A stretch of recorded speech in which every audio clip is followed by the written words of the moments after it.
And the operation of the machine becomes so odious, makes you so sick at heart that you can't take part. You can't even passively take part. And you've got to put your bodies upon the gears and upon the wheels, upon the levers, upon all the apparatus, and you've got to make it stop. And you've got to indicate to the people who run it, to the people who own it, that unless you're free, the machine will be prevented from working at all.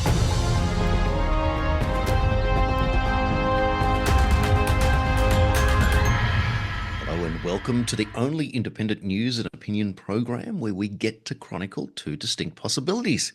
Either the demise and possible extinction of the Homo sapien or the greatest leap forward in all of human history.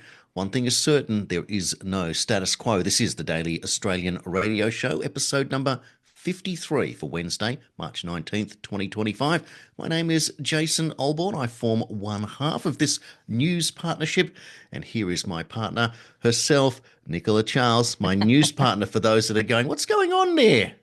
News partner, not partner. Come on. Good morning, Jason. Good morning, listeners. It's hump day. Let's get through this together. There's something about Wednesdays, isn't there? It's hard. It's like, I'm only halfway to the weekend. But you have to remember, the glass is half full. So we're halfway to the weekend, Jason. Well, I look at it already and going, where has the week gone? Monday and Tuesday are gone already. I feel like it was only just Sunday. And here we are racing through. Does it feel like sometimes we are going at such a pace that you just need to stop and take stock of what's happened? I do, but I find listening to your news bulletins helps me take stock. It does rev me up a bit. It makes me a bit furious, I've got to say. I guess I'm the angry woman on this radio show. But there is something that's made me angry this morning, and I'll read it out before we get to the news headlines. Shocking story. It's all over the wires. It just broke about 3 or 4 hours ago. And you might not think this is shocking, but afterwards I'm going to give you my opinion as to why I think it is. So the headlines generally read, this one is from ARS Technica. Everything you say to your Echo, that's a machine you have in your home, an Alexa machine that answers your questions, AI basically. Everything you say to your Echo will be sent to Amazon starting on March 28th. Since Amazon announced plans for a generative AI version of Alexa, we were concerned about user privacy. With Alexa Plus rolling out to Amazon Echo devices in the coming weeks, we're getting a clearer view of the privacy concessions people will have to make to maximize usage of the AI voice assistant and avoid bricking functionality of already purchased devices. So Amazon apparently has sent an email to users with do not send voice recordings enabled on their Echo. Starting on March 28th, recordings of every command spoken to the Alexa living in Echo speakers and smart displays will automatically be sent to Amazon and processed in the cloud. Attempting to rationalize the change, Amazon in an email said, as we continue to expand Alexa's capabilities with generative AI features that rely on the processing power of Amazon's secure cloud, secure my bum, we have decided to no longer support this feature. Sounds pretty vague. One of the most marketed features of Alexa Plus is its more advanced ability to recognize who is speaking to it, a feature known as Alexa Voice ID. All about ID these days. To accommodate this feature, Amazon is eliminating a privacy-focused capability for all Echo users, even those who aren't interested in the subscription-based version of Alexa or want to use Alexa Plus, but not its ability to recognize different voices. However, there are plenty of reasons people wouldn't want Amazon to receive recordings of what they say to their personal device. For one, the idea of a conglomerate being able to listen to personal requests made in your home is simply unnerving. And that's just a small part of the beginning of that story. So here's my opinion on it. Every single piece of new technology that's been designed has been designed to sort of excite us and inspire us. Everyone wants the latest iPhone, the latest Alexa. I think it's actually been engineered to bring more spyware into our personal lives. Now, even if you're naive enough to believe that this was sort of an accidental spying or just like an organic process, I want you to ask yourself what is about to occur in all of our lives and all of our near futures that will be so life altering that the opinions of everyday people inside their own homes are going to be of interest to the powers that be. Because if they weren't, they simply wouldn't be doing this. So, what's coming that our chatter is going to be of national security interest. And if it's not of national security interest, then what we have here is sort of permitted stalkers in our society. So they're going to know how you raise your children, when and how you have sex, how you run your business. We all talk about our businesses in our private home life. And it's all going to be available to these others, Jason, those who permitted to break stalking and privacy laws. Why? Because they have the technology to do it. So my advice with all of these high-tech and reasonably unnecessary devices is to throw them out of the window, Jason, and de-tech your homes as much as possible. Yeah, unbelievable, isn't it? I'm just listening to that story, and the first thing that popped into my head was a line from the movie The Godfather 3: "Real power can't be given; it must be taken." This is an example here of a corporate behemoth just deciding that it has the right to record every single customer's conversations and keep them on file, like it's suddenly become the NSA. Yeah. How is this automatically not a breach of privacy? I mean, I'll bet that Amazon on its own website has a privacy policy. Like Well, every that's what the Australian. email was vaguely saying, that we're not supporting that anymore. And this would go past most people, right? I was specifically sent this again by a citizen journalist who's into technology. So if you've got this device in your home and you receive that vague email that we don't really support this policy, it doesn't really highlight privacy, it doesn't really highlight, in fact, it doesn't even state about voice ID. This is all shadow work. And when you consider that they are sort of moving towards social credit scores, I saw a clip yesterday with a national security expert who's now retired. And he was saying people don't really understand what a social credit score is. It's not really about your credit. Of course, they want to know how much money you've got. But he said a high social credit score, this is how it works in China, means that you are of no threat to the administration, right? The Chinese Communist Party. A low social credit score, which means you can't get on trains and planes. It's not just a low social credit score. You don't pay your bills on time and you're not as good as the next person, which in itself is insulting, right? They want everyone on minimum basic income, but then they say you're going to have a low social credit score if you're poor and don't pay your bills on time. That's not going to work.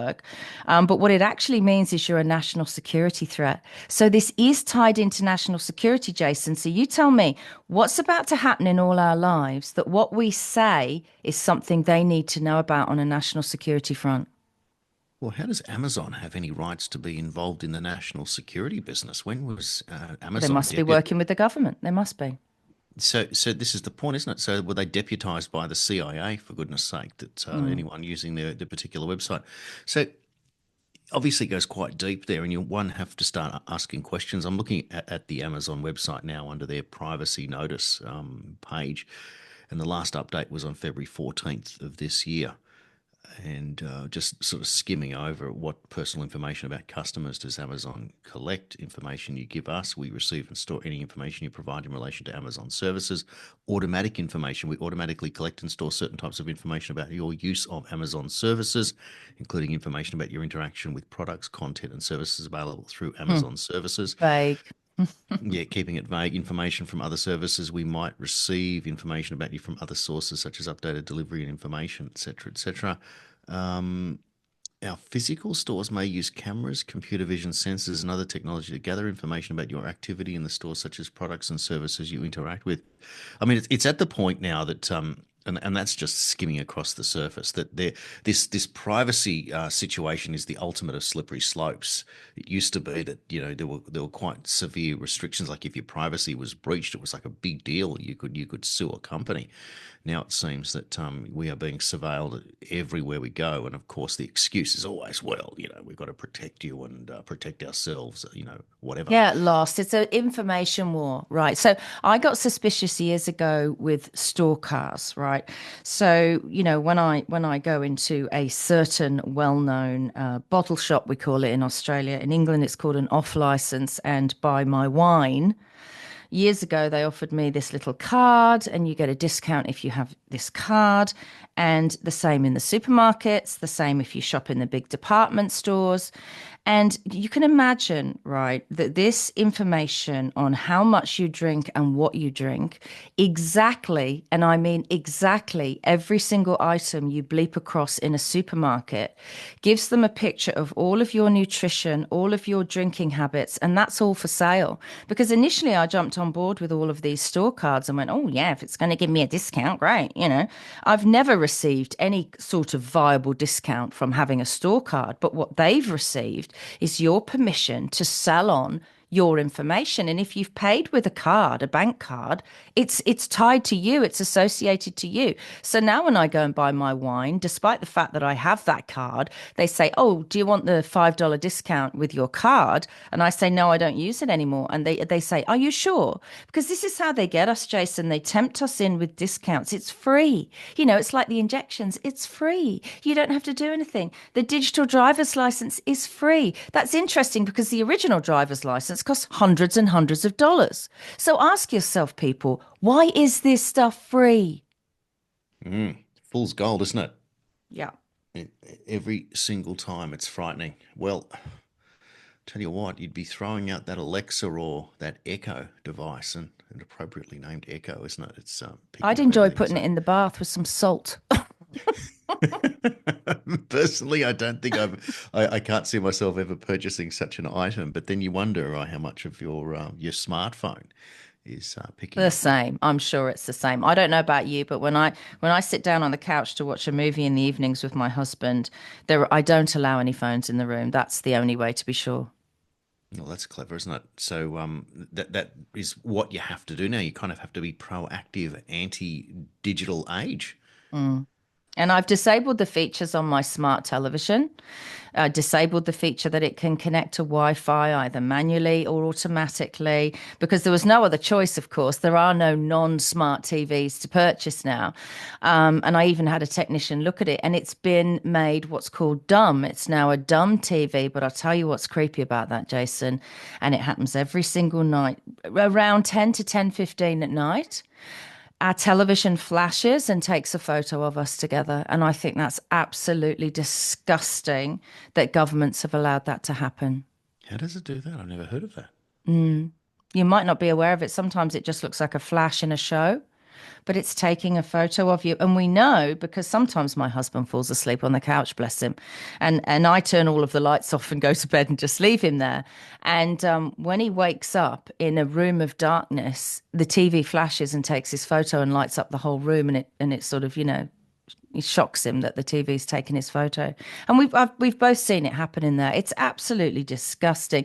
And all of this technology was sort of, it's so weird. The whole engineered pandemic thing is so weird because the 5G towers went up and all of this smart equipment turned up.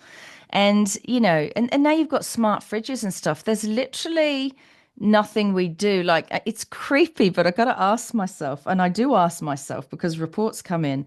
When we go to the loo, is that private? Because they say, oh, well, COVID was found in wastewater or, measles was found. Who's out there, sticking their little bits of coloured paper or taking samples out of the wastewater? And what difference does it make anyway? If someone's already been sick and their sickness is in the wastewater, it's too late. They're obviously sick. It's been through their body. You make an interesting point about the camera in the private restrooms, certainly in public facilities, and of course that is something that is the one place that is off limits. But I tell you what, since I've been doing some sort of work in pubs and clubs, etc., it's something that I noticed. And when you walk in, that you see, cameras in certain positions, etc.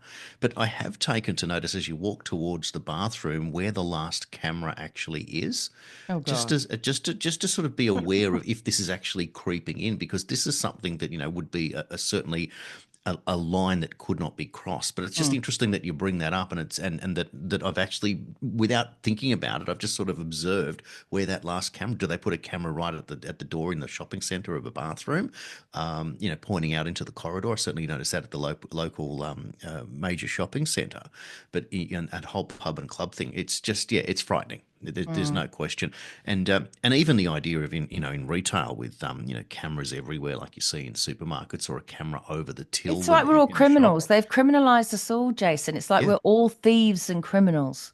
So you're meant to feel like a crook because you might steal a $2 lolly or something at the checkout, but we live in a world where actual domestic terrorist criminals are not allowed to be deported in the United States, as an example. So it's odd, isn't it, that if you make everyone feel like they're a criminal, but the big crimes you ignore, well, then you can get your own way. It just feels like the system is clearly working against the average person in the street, and that is just absolutely not on. Which screams out for, therefore, change.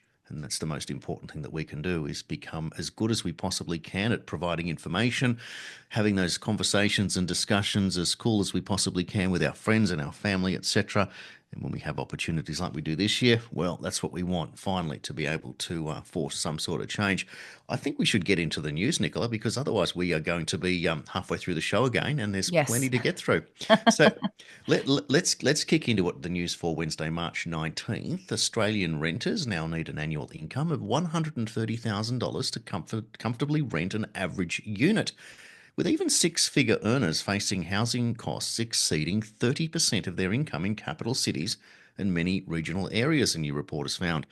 The 2025 Priced Out report by national housing campaign Everybody's Home showed a single person needs to earn at least $130,000 a year to comfortably afford the median national weekly rent for a unit of $566 a week. According to Seek, the average salary in Australia is about $98,000 per year, while the report said the median salary is about $72,500. The report, which annualised rental affordability for Australians earning between $40,000 and $130,000 a year, found rental stress has now exceeded or extended well beyond low-income earners. Rental stress is defined as a person spending more than 30% of their income on rent. The size of Australia's federal and state government debt compared to its economy has risen 3.8 times in the last 2 decades, according to analysis of OECD data by The Australian. Universities could be forced to reduce the number of foreign students to a percentage of their total student numbers under a range of proposals floated by the coalition. This comes as The Australian reports a dumbing down of the entire country. A group of old school academics has marked down modern university degrees, warning of widespread cheating and soft marking. The former Queensland Labor government set aside $2.5 billion as a contingency for a predicted shrinking of the state's share of GST, but squandered it on renewables and hydrogen projects. Steel production at the Whyalla Steelworks will be temporarily halted this week to allow urgent maintenance works to the blast furnace. It comes as Administrator Cordamenta warns that they do not currently have sufficient funding to keep the plant operating for 12 months. Cordamenta also says it may need to compel the steelworks' former owner to hand over financial information, claiming it is yet to receive unfettered access to records. Since taking control of One Steel, we have identified that One Steel has sustained a long period of underinvestment, inadequate or no maintenance, poor health and safety practices, has insufficient spare parts and inefficiencies operationally and financially, said Cordamenta Administrator Lara Wiggins in an affidavit. One Steel was never really a business under Sanjeev Gupta's ownership. Steelmaking was just a byproduct of that magnate's financial engineering, according to The Australian. And now, as the public outcry from educators and parents intensifies in the wake of the Four Corners investigation into Australia's broken childcare system, the reluctance of senior politicians responsible for overseeing the sector to do something is striking. While the federal Greens have joined the growing calls for a royal commission into the system, the Prime Minister's response epitomised a serious flaw in the sector, a cycle of blame shifting between state and federal governments instead of real action. Prime Minister Albanese acknowledged the Four Corners revelations, calling them of deep concern, but when pressed on the issue, he handballed responsibility to the states. Four Corners exposed the corporatisation of Australia's childcare sector, where profit often outweighs care. Using national data, it revealed how the shift has come at the expense of quality. In the past 3 years, serious incidents have risen 27% to 26,000, including serious injuries, traumas, ambulances called at childcare centres, and children going missing or unaccounted for. Given the serious incidents are chronically underreported, there is an alarming trend. It coincides with the growing dominance of the for-profit sector, which now accounts for almost three-quarters of long day care. Of the 300 to 400 new childcare centres opening each year, a staggering 95% are for-profit. In international news, Israel's Foreign Minister Gideon Saar has said that fresh Israeli strikes that have killed hundreds of Palestinians were not a one-day attack, and that the military operation in Gaza would continue in the coming days. And Russia and the United States have met, with Putin and Trump getting together on the telephone. And today, Trump and Putin spoke about the need for peace and ceasefire in the Ukraine war. Both leaders agreed this conflict needs to end with a lasting peace. They also stressed the need for improved bilateral relations between the US and Russia. The blood and treasure that both Ukraine and Russia have been spending on this war would better have been spent on the needs of their people.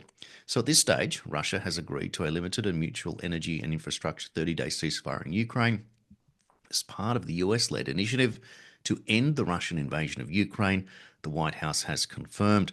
Putin has since stated that he's open to the idea of a truce, but has demanded that certain key issues be addressed beforehand. These include the fate of Ukrainian troops encircled in Russia's Kursk region, as well as guarantees that Kiev would not use the truce to rearm and refill its ranks. Another domestic terror incident in Las Vegas, as a Tesla service centre where a number of cars have been set alight in the early hours of the morning. The FBI has extradited one of the 10 most wanted from Mexico, one they believe to be a key senior leader of MS-13, Francisco Javier Roman Bordales. He was arrested in Mexico and is being transported to the US, where he will face American justice. Chinese electric vehicle maker BYD has unveiled a new charging system that it said could make possible for EVs to charge as quickly as it takes to refill with petrol. BYD's Hong Kong listed shares gained 4.1% on Tuesday to hit a new record. Two new BYD models will be capable of receiving peak charging power of 1,000 kilowatts, enabling them to travel 400 kilometres on a 5-minute charge. The BYD founder Wang Shafu said as he at an event live stream from the company's Shenzhen headquarters Monday. And an Italian newspaper said it is the first in the world to publish an edition entirely produced by AI. The initiative by Il Foglio, a conservative liberal daily, is part of a month-long journalistic experiment aimed at showing the impact of AI technology has on our way of working and our days. The newspaper's editor, Claudio Cerasa, said the 4-page Il Foglio AI has been wrapped into the newspaper's slim broadsheet edition and is available on newsstands online from Tuesday. The experiment comes as news organisations around the world grapple with how AI should be deployed. Early this month, The Guardian reported that the BBC News was to use AI to give the public more personalised content. Nicola. Personalised, that's funny turn of phrase. Going back to the Australian national debt story, I no longer believe in national debt because governments have proven that they are more than willing to allow private central banks to print money for inflation to go through the roof. They overtax us. They overfine us with illegal fines, unconstitutional fines, and sort of council bylaws and stuff, which are unlawful under the Constitution. They also give away to private companies our natural resources like coal and natural gas. And I'm afraid my feeling is no government that was genuinely broke would do that if they needed the money. If Australia was really broke, national debt wise, they would sell that gas and that coal and the natural resources for a premium. So something else is going on. Again, this is them representing their friends in the corporate sector. It's the corporate side of the Australian government. So I don't believe in national debt, Jason, because they're not doing anything to recover from it. So they can put all these stories out they want. I don't believe them. It's interesting, an interesting take on it. So we've learnt that the size of the federal and state debt compared to its economy has risen 3.8 times in the last 20 years. So state and federal debt versus GDP. So that's obvious when you think of government debt was basically down to zero in the Peter Costello days. He'd done a big deal there, paying that off, and set up the Future Fund, which I think was about 40 or $50 billion at the time. And then slowly, as Kevin Rudd got into office, the GFC, and they spent some money and they blew out the federal government debt to somewhere around like $100 billion. And then throughout COVID, that blew out almost to $1 trillion in that period of time, which was unusual for it to happen under the watch of a Liberal government at that time. It seemed to be odd because they were the ones that, under Costello, had paid back all that government debt. Now, there's two different debts. There's government debt and there's foreign debt. And foreign debt is basically what private institutions, private people spend in terms of balance of payments figures. So that's where Trump's talking about the tariffs. He's saying basically in a relationship between the US and Canada, Canada has a surplus and the US has a deficit, and he wants to use the tariffs to balance that. Here in Australia, for years and years and years, we've always had a current account deficit. We always export less than we import. And so foreign debt, again, is different. So if you're going to balance that up with tariffs, that's how you would remove, But that's why foreign he's debt. an enemy of the system, Jason. You've just explained to me now the way no one else ever has, unwittingly probably, why Trump is an enemy of the system, because they want debt. This whole world works on debt, and they're quite happy for us to feel the stress of that debt and have the knowledge of that debt, because that's also then their justification for greater taxation. And so they want a debt world. If countries aren't in debt, they don't like them very much. In 2014, apparently, Russia became out of debt. It owed no more money to the Rothschild banking family. It's cleared its books the way Trump is trying to clear America's books. And apparently, this is why Russia became the enemy, because how dare you, extricate yourself from the debt cycle? They don't want it. And think about our own personal lives. How much debt do they encourage us to go into? And wasn't that just a honey trap? Because people got into this debt with mortgages. I think mortgage in Latin is death pledge or something. It means death pledge. It's quite a creepy thing. And I remember in 2008, 2009, I was actually living in California at the time. And I knew multiple people who went into this negative equity, and they took back all their homes, and there were entire estates that had been foreclosed on. So I wonder if we're edging towards that as well, Jason. Yeah, it's really interesting. And just for a little bit of a history lesson for those that may have parents perhaps that went through it. But back in the 80s in Australia, when interest rates under Paul Keating went up to sort of 18% retail, the state government of New South Wales set up an organisation called Estate Mortgages. And what happened was that at the time you could buy in Sydney, in Western Sydney, in a new suburb in the area of, say, Mount Druitt, which was, a lower socioeconomic area, but it was opening up and they were building lots of inexpensive homes out there, just affordable, local sort of cottages, etc. But you could buy at the time a home for $60,000, which today would probably be $800,000 to $900,000 for the exact same thing 35 years later. Anyway, the point was that you'd rather buy a house at 18% at 60,000 than you would at 800,000 at 6%. That's the first point, but that's an aside. However, what estate mortgages did was, because no one could afford 18% mortgages, they capitalised part of the interest that you were meant to pay. So you still paid interest, but you didn't pay the full 18%. You may pay 10% or 12%. So what you didn't pay, then you capitalise. So that $60,000 home, 3 or 4 years down the track, you now owed $80,000 on it. Yeah. No one at the time fully understood what that meant. So unless there was capital growth, you were stuck in a property that was actually going up faster than the value of the property was, because no one wanted to buy properties when the interest rates were still 18%. Needless to say, estate mortgages collapsed. It was an absolute debacle.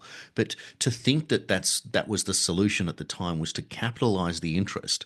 You still had to make the payments, but you owed more on it in the future than you did when you started, And how without knowing. engineered does that feel? That feels so engineered, Jason. You've just said that was in an area called Mount Druin. I got chills when you said that. Just in a suburb here in the southeast of Melbourne, we've also got a suburb called Druin that is also being developed as affordable homes. And it means people have got to sit in the traffic for an hour and a half to get to work because they've pushed it out into the countryside, or sit on trains. I mean, it all feels very engineered to either break us financially and destroy our credit, again, social credit score, or just use us to put us in this debt cycle.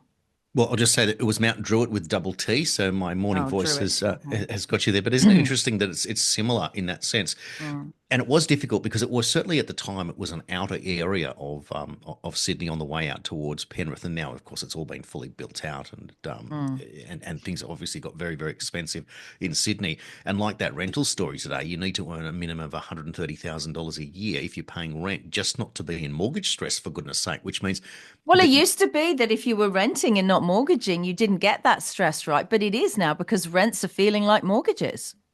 well, they are. If you're, I mean, in many cases, if you've been paying off a mortgage for a few years, you wouldn't necessarily be paying as much as $566 a week for rent for a unit. Mm. Let's say, for example, you bought a home 10 years ago for $500,000 and it was your second home. You might only have a mortgage of $250,000 or $300,000 on that home. And if you're paying 6% interest on that today, you're not paying $566 a week. So it shows you that even though it looks like today that it's more expensive to pay off a mortgage, after a certain period of time, it swings back the other way. I Mm. couldn't imagine being a retiree today, somebody who's worked their entire life and is facing retirement but has only ever rented. The problem is that the price of the rent only goes up; it doesn't go down. So, Mm. could you imagine if you'd started out, you're paying $50 a week 50 years ago, and then it's $500 a week last year, and then you got 10 more years, into retirement, and you're looking at paying some exorbitant amount of money, 750, 800, $1,000 a week just to live in a house that you don't own, just makes no sense. I don't know how people are meant to be able to pay for their own futures if this is the case. And then at the same time, the absolute just ignorance of Anthony Albanese bringing in immigrants at the rate of 250% increases to what we've had in the past. I mean, and so what does that do? Floods the housing sector and brings and makes the competition go up and up, not down and down. Mm. It's one thing to have a vacancy rate. It's another thing to just have enough properties for enough people, but to have 40 or 50 people turning up at every single a rental open home, is clearly an imbalance. And what does it do?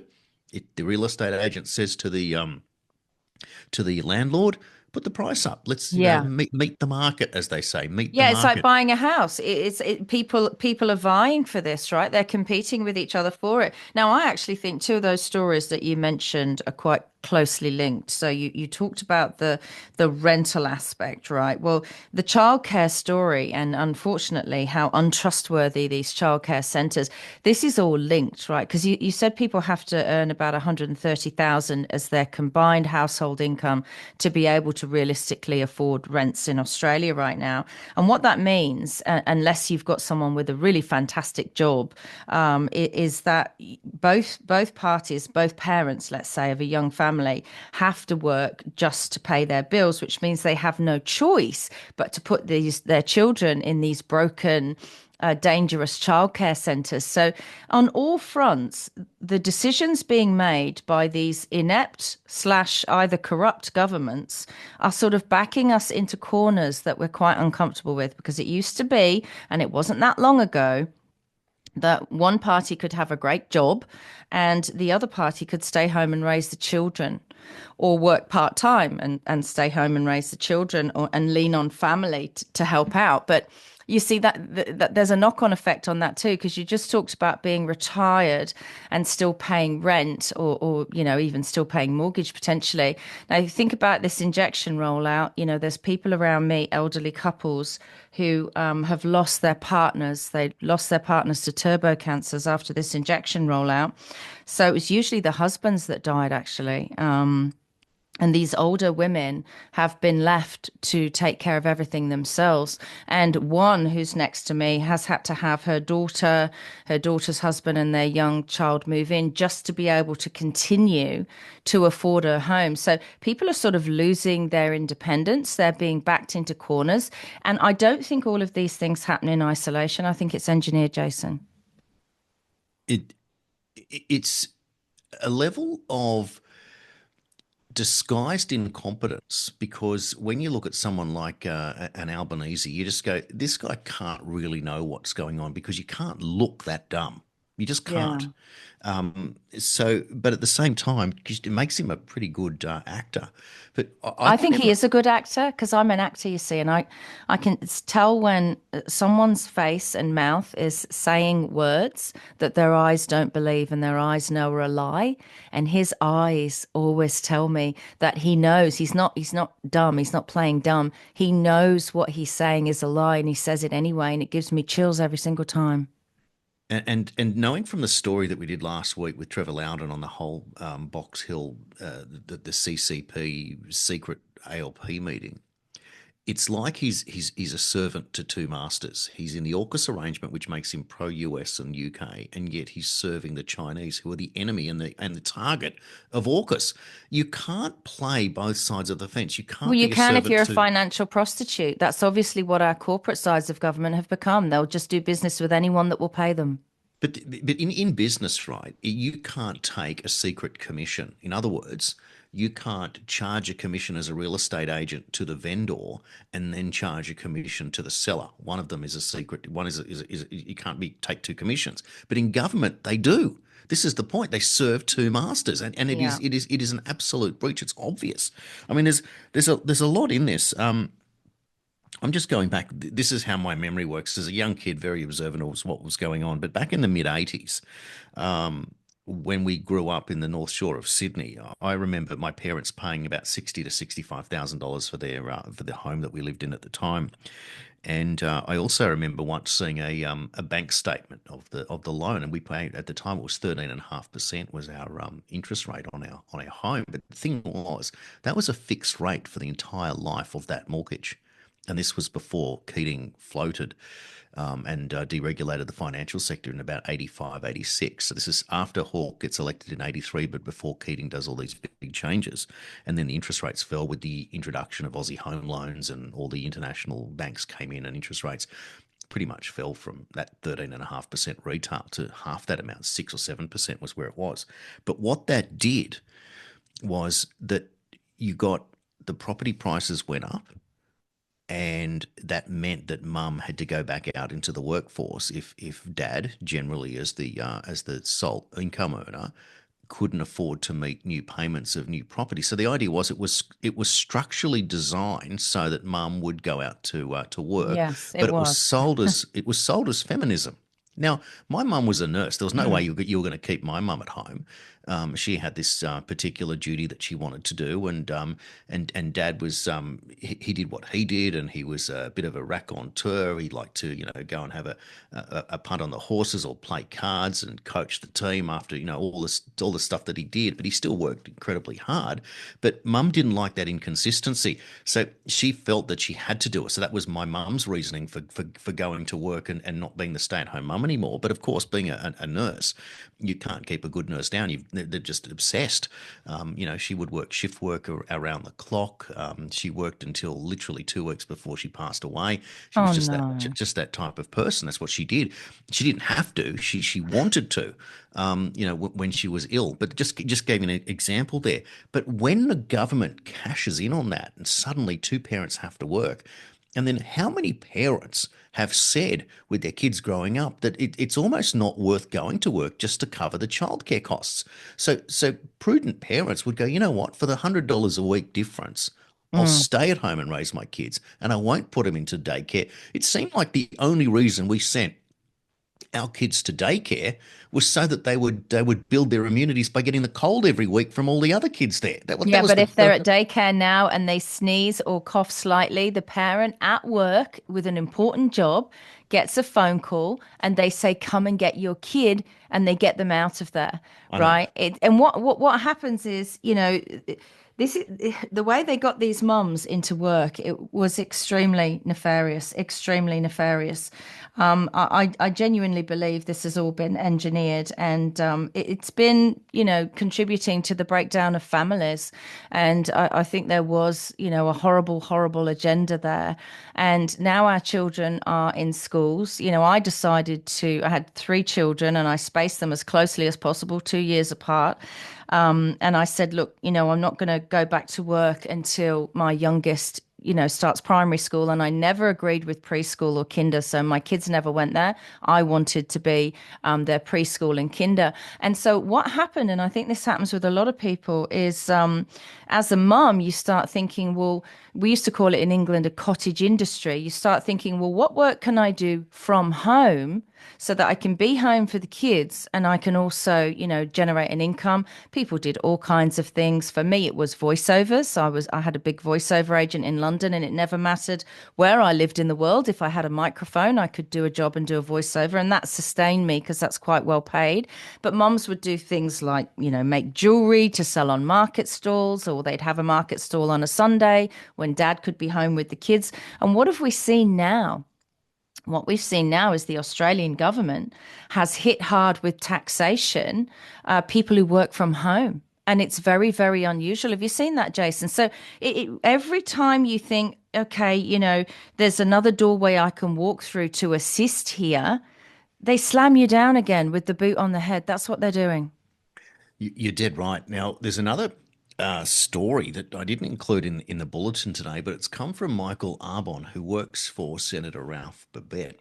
And he says that 1 in every 7 boys aged 6 in Australia are on the National Disability Insurance Scheme. Oh, my God. 69% of those entering the NDIS are aged under 15. He says that this is can only so sad.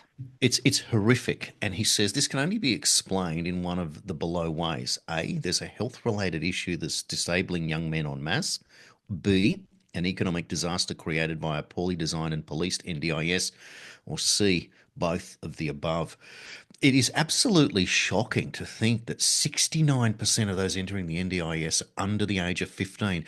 Why is there no mass investigation into that, Jason? This is very, very worrying. I'm going to be looking into that now. Would you be okay if I read out a short Substack that I wrote last night? It's just called Imagine. And if you're not on my Substack, you might have missed it. So I'll just read it out.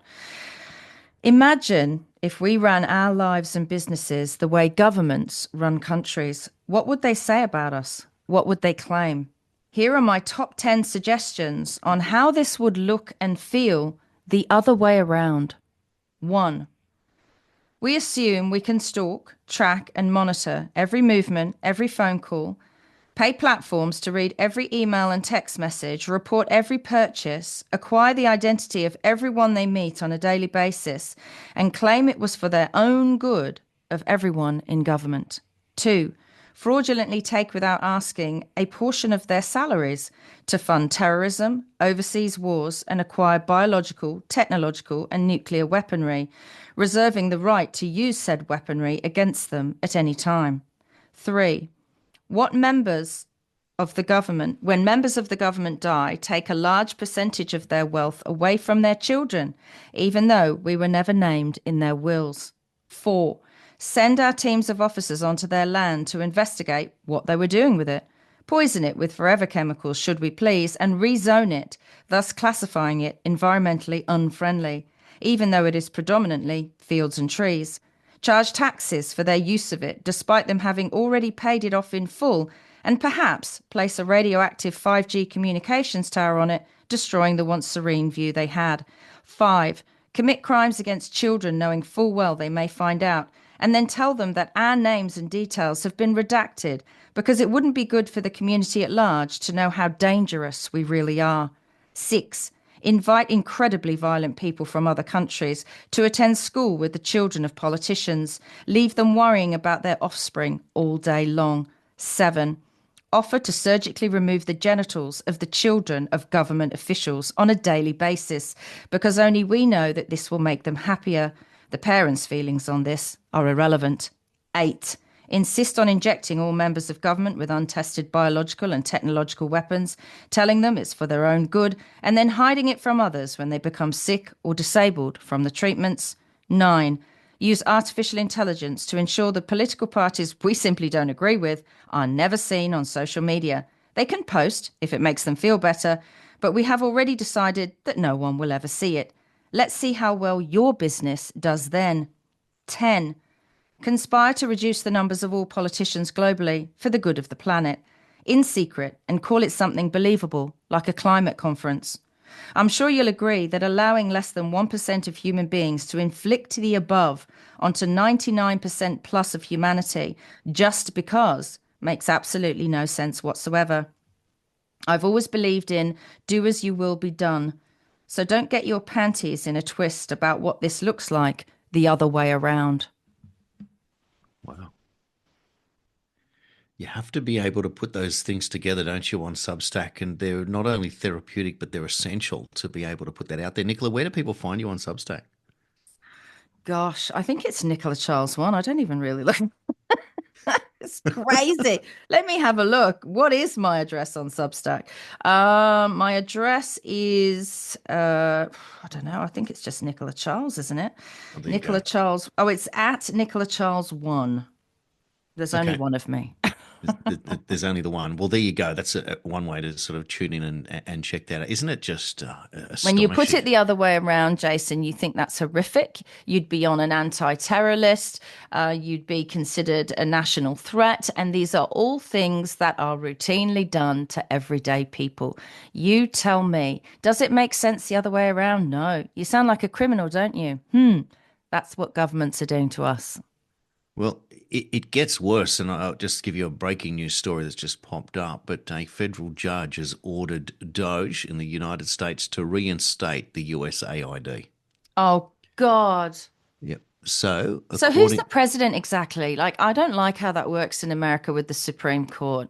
They seem to, so the Supreme Court are running things. That's what's going on. it's not even the Supreme; it's a federal court. Oh, So the judge Theodore Chuang, the United States District Judge, has said for the foregoing reasons, the court finds that the defendant's actions taken to shut down USAID on an accelerated basis, including its apparent decision to permanently close USAID headquarters without the approval of a duly appointed USAID officer, likely violated the United States Constitution in multiple ways, and that these oh, right. actions harmed not only plaintiffs, but also the public interest because they deprived the public's elected representatives in Congress of their constitutional authority to decide whether, when, and how to close down an agency created by Congress. Okay, so According, why didn't this federal court see that their constitutional rights were violated when Biden stole the 2020 election? How come that only swings in one direction?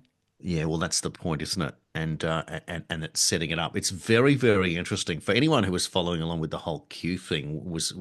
And it was and there's a little bit of a reality in there.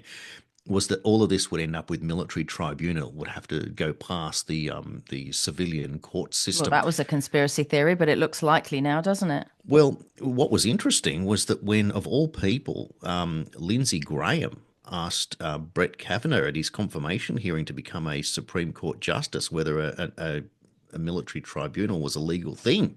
And Brett Kavanaugh said yes, it was. And that came up some years ago. So in the early days of Trump's presidency. So that this was something that was aware back in the time. So I don't know what's coming in relation to that. And it feels like that it's a very, very slow process. We were told the JFK files will be released today, this afternoon, US time. So we're still waiting for that Well, there's announcement. probably some court behind that, some emergency, putting the brakes on the release of those that we don't know about because they don't want us to be, concerned about that. I mean, I wouldn't go so far as to say there'll be civil war in America, but you've got to ask who is the administration? What power does the administration really have? And we saw with Biden with this automatic pen fiasco that it's likely that all administrations are just, the front focus marketing arm of governments and they're not really making the decisions. It certainly feels like that in Australia. You talked earlier about Trump in a report speaking with Putin, and that's that strange animal called diplomacy, which we didn't see any of that from Biden. We're not seeing any of that from Keir Starmer. We're not seeing any of that from Anthony Albanese. No, they're just warmongers. They're not interested in diplomacy. And it's obviously because being warmongers is profitable. This is it, and of course, it's the go along, get along mentality. This is how bad it is in terms of war. That the peaceniks are the ones that are being criticised by the warmongers and the Democrats, the anti-war group, because they've got to hold two positions on every story, are suddenly pro-war and pro-Ukraine, and suddenly Zelensky's the greatest leader in the world. Nicola, another story we didn't touch on yet was this story that happened in the West Australian election. and this Singaporean company that took over Well, the we did process. break that story last week, Jason, and people keep saying to me, why don't you talk about the WA election? We talked about it at the time, and then the mainstream media picked it up. So if you're listening to this show, you need to understand, you need to go back to last week. We talked about this at the time, and then it broke in the mainstream media, and everyone kept saying, why aren't you talking about it? We did, guys, we did.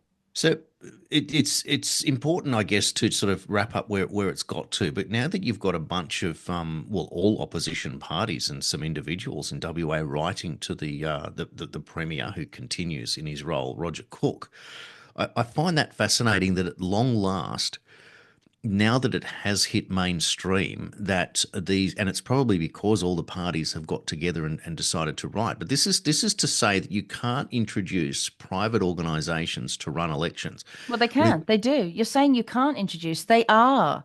It's like what just happened in America in that court, the federal court, where they said, oh, it's unconstitutional and this, that, and the other. All of this is unconstitutional, but they'll only use the Constitution when it works in their benefit, and it doesn't work in their benefit to do that with regard to these elections. There's no way the people of Werribee in the west of Melbourne, after what Labor have put us through, voted Labor back in, and yet, all miraculously, they got 51%. Jason, this has to stop because we're losing our democracy in Australia.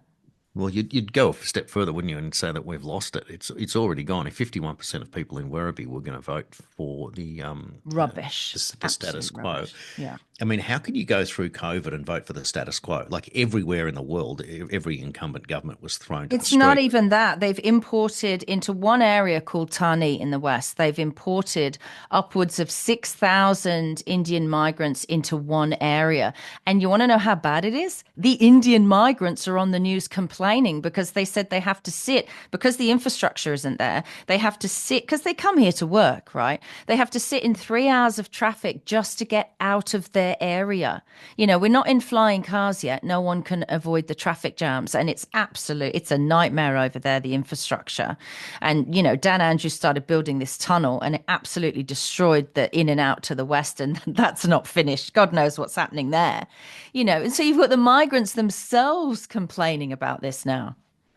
Yeah, well, that's astonishing, isn't it? And then, of course, if someone was to say, "Well, if you don't like it, leave," that's a racist comment now. So Well, you can't really say that to them. It's not very fair that they're invited here. And here's the weird thing, right? I think this has got to be illegal. So when I was in one of my fallow years, pre-pandemic, as an actress, I always do the same thing. I always go back to flogging cars. Not many people know that. Well, I'm quite into cars. I'm quite good at it. So anyway, I was working for Jaguar Land Rover, and this guy came in, and he was an Indian gentleman, and he had a great job, and his wife was at home with the kids, and he was buying a car. And he said to me, how's the alarm system on it? Because, there's a lot of car crime where I live in Pakenham. And I said, oh, the alarm's really great. And I said, oh, well, if you don't feel safe in Pakenham, you can always move. And he said, no, I can't. And I said, what do you mean you can't? And he said to me, part of my visa requirement is that I stay living in Pakenham for 2 years. I said, you've got to be kidding. And he said, no. And I thought, what an outrage. Because when I was given my initial visa to come to Australia, no one told me I had to live in a specific area. Jason, I find it very odd. Well, that was where I was going with that, because it's one thing if you're going to import 6,000 people, but they're not allowed to leave, which is supported by the story you've just said. Then what do you do? It's you would want to just pack up and go back to where you came from. Who wants to come to a city where you've now got to meet Australian pricing, Australian rentals, Australian jobs, Australian traffic, and for the promise of this new world, and all you are is just going from one dysfunctional rat race into another one. I don't Yeah. understand how either of them is any better than the other. I don't know how they're not tempted to put a mattress in the back of their work van or sleep in the back of their dual cab utes, and just stay on site a couple of nights to avoid the traffic, and so you're there first thing in the morning, because it's absolutely disgraceful. And they can have all the plans. They announce them in the press here in Melbourne, and they say, oh, there's so many million people here now, and we want it to balloon to 11 million, and this, that, and the other, and they've done nothing to assist in that. So again, this screws over the OGs. The original Australians have been using this infrastructure to get around and and perform their duties. And, I'm even finding this myself, and this is one of the reasons we have to do this show so early, is because you have to factor in an hour to an hour and a half at least to even remotely get to work on time. And if something happens on the way, an accident or a delay, you're screwed. Your reputation at work is, oh, she was late again because of some unforeseen accident on a bottleneck, and you can all just sit there for 2 hours.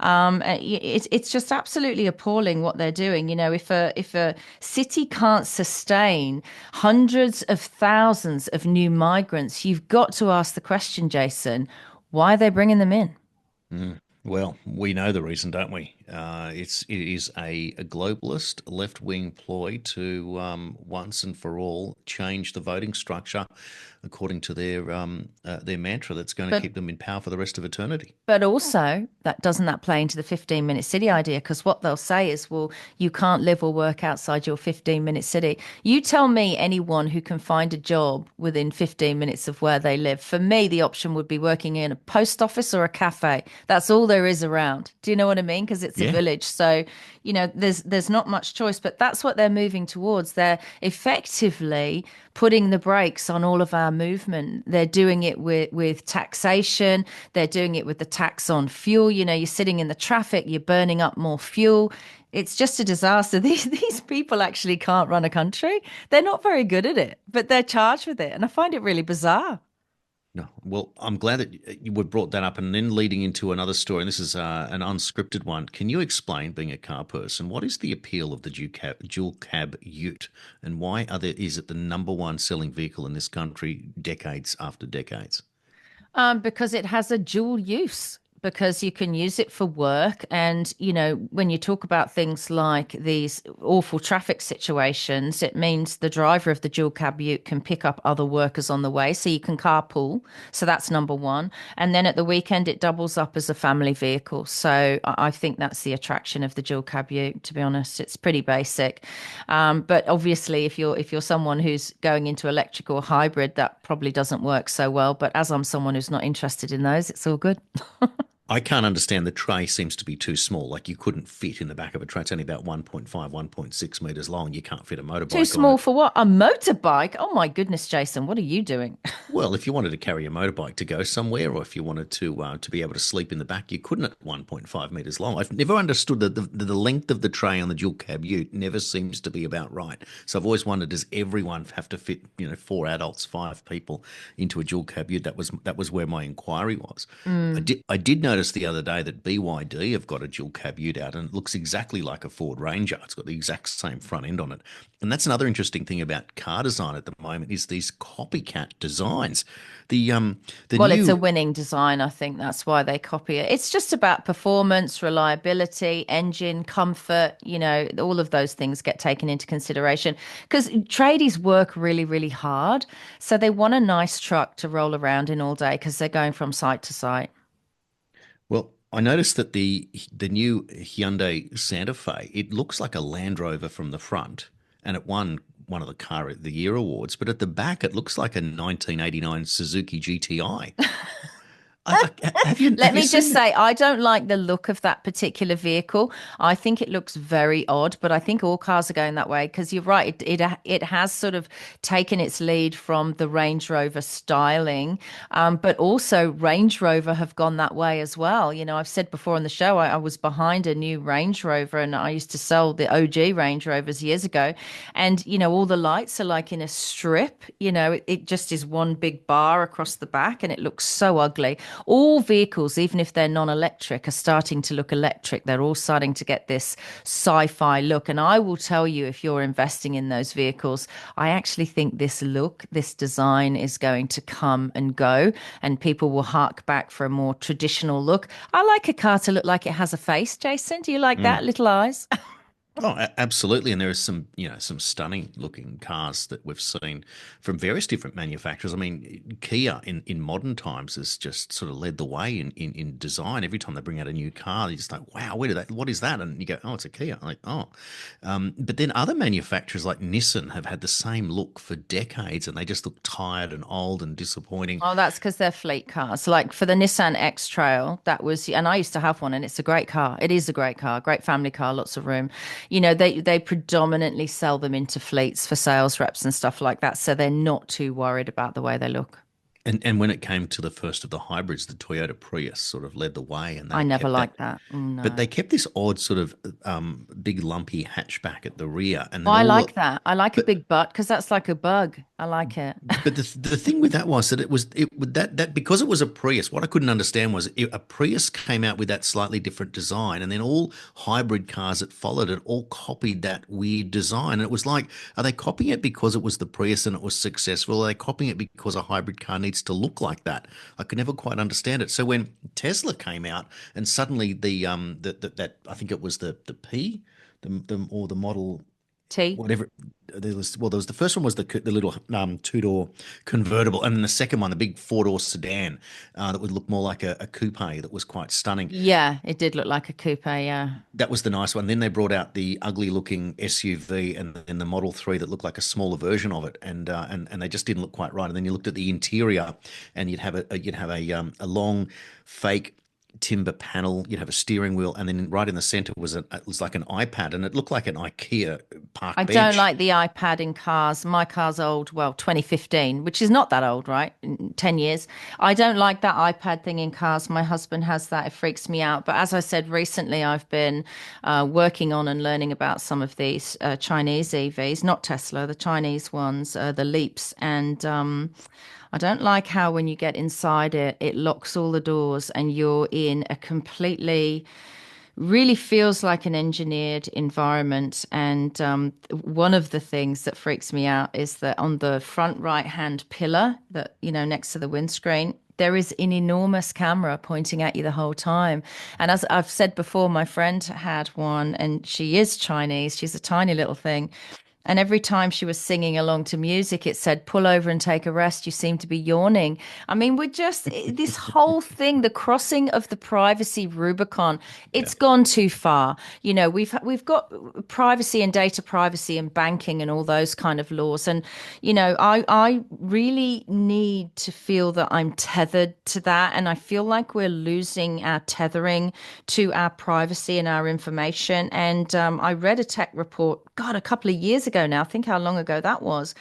That we are actually going to reach a point, and they want us to reach this point because they're running this whole thing like guilt and shame, like, the Catholic Church, that you're going to be stood in a bar and you're going to look at your smartphone and it's going to say the person to your right is in enormous amounts of debt.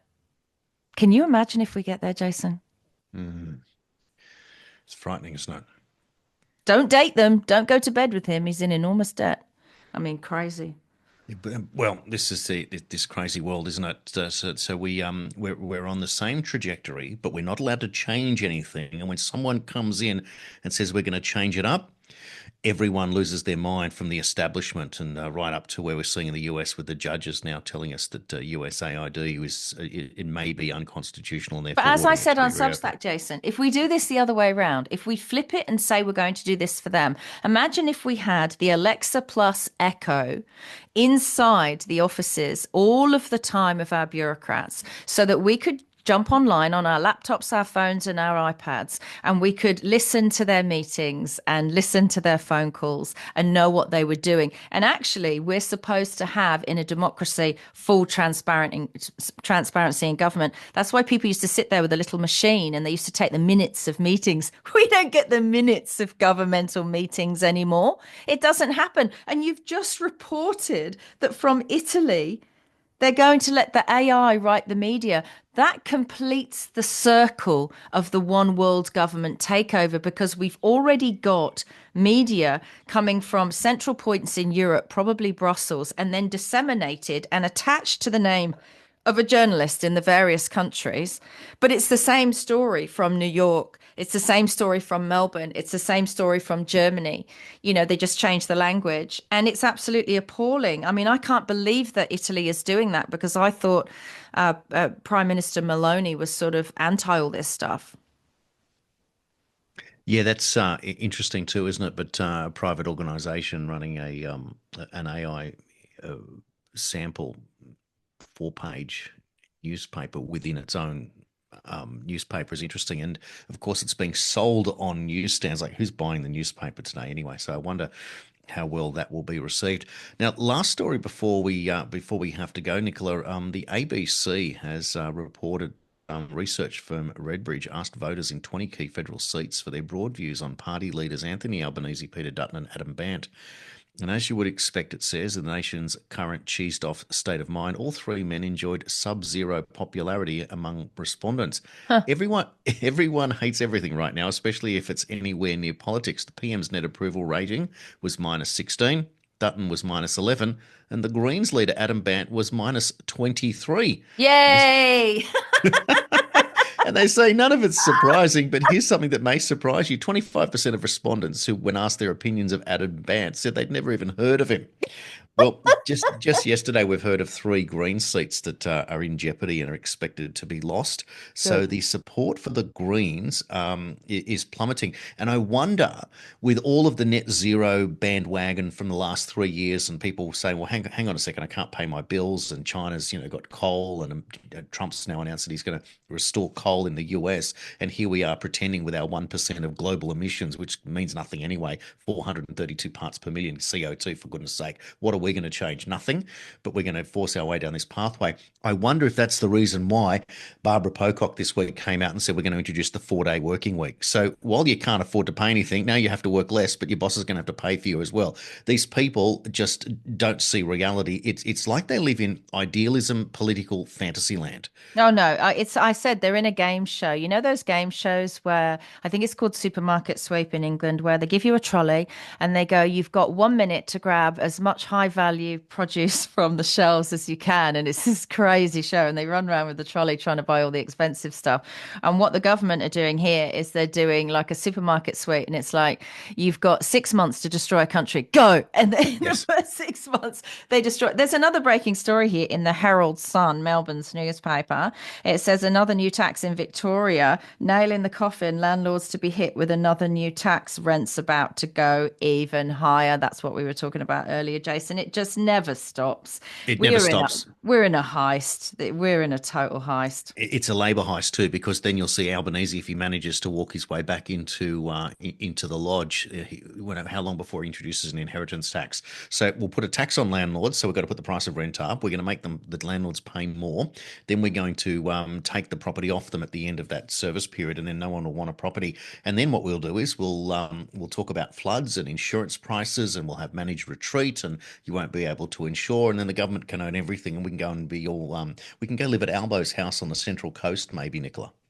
Ben Fordham of 2GB has also just posted on X, and he says Peter Dutton has a bold plan. The opposition leader wants to hold a referendum if he wins the election. I like referendums. We get to have our say.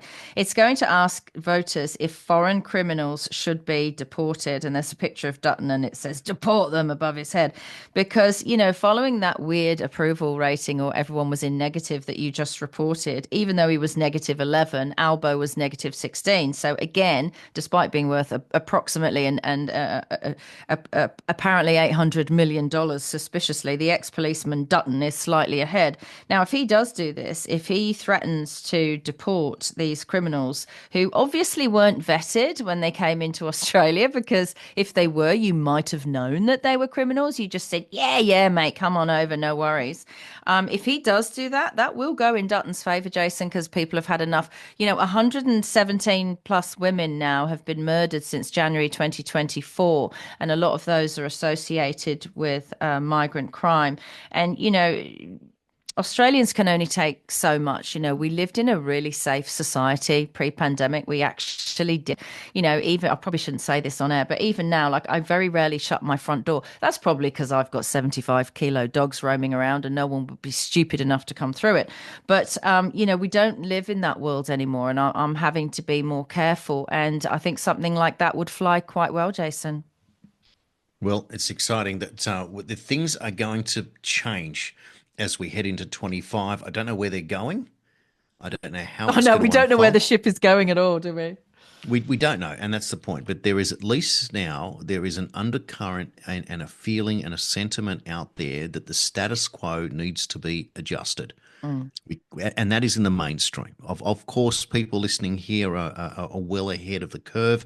What we're trying to do is to build a show that will appeal to as broad as possible people, and hopefully one day in the near future, when we are talking to 1 million people, people will be able to say, "When did these guys arrive? This is a great show. This makes a whole lot of sense."